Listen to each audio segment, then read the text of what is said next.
Bonjour à tous, j'espère que vous allez bien. On se retrouve aujourd'hui pour une nouvelle mise au point générale du marché suite aux derniers mouvements qu'il nous a fait. Allez, c'est parti.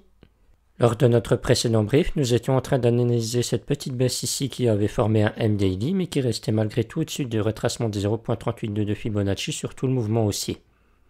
De ce fait, nous restons toujours sur un mouvement tendanciel haussier. Le plus probable était d'avoir une continuation haussière avec une cassure à la hausse du précédent sommet formé.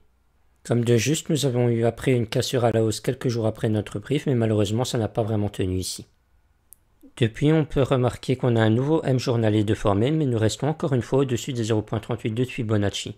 Du coup, tant que le niveau ne cède pas, le prochain mouvement le plus probable reste toujours une continuation haussière qui doit casser le précédent sommet formé. Si maintenant on regarde au niveau des dérivés, on peut remarquer que l'Open Interest avait monté pendant la dernière impulsion haussière et que depuis ça a été ravalé pour se retrouver au même niveau que notre WF2 qui a formé notre bottom. Ce même Open Interest est juste 4% plus haut qu'au moment du crash FTX. On peut donc se dire que niveau dérivé, le train est assez déchargé. On peut se dire qu'il y a quand même 2000 milliards de dollars en Open Interest, mais quand on dézoome, on voit surtout qu'on est super bas par rapport à ce qu'on faisait lors de l'ancien cycle. Ça montre quand même que la grande majorité des acteurs du marché ne sont pas encore assez chauds d'entrer ici. C'est donc tout bénéfique pour nous pour continuer à avoir une montée saine qui se fera dans le déni général. Maintenant, d'un autre côté, on peut remarquer que la capitalisation des stablecoins vient de passer à un W mensuel qui s'est validé fin février.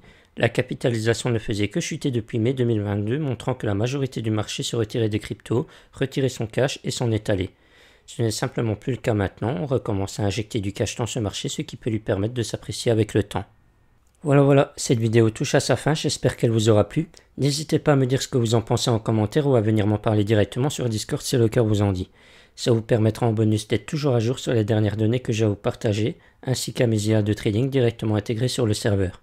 Si ça vous intéresse, le lien se trouvera dans la description et en commentaire épinglé. Sur ce, je vous laisse, je vous souhaite à tous une bonne fin de semaine. A plus tard.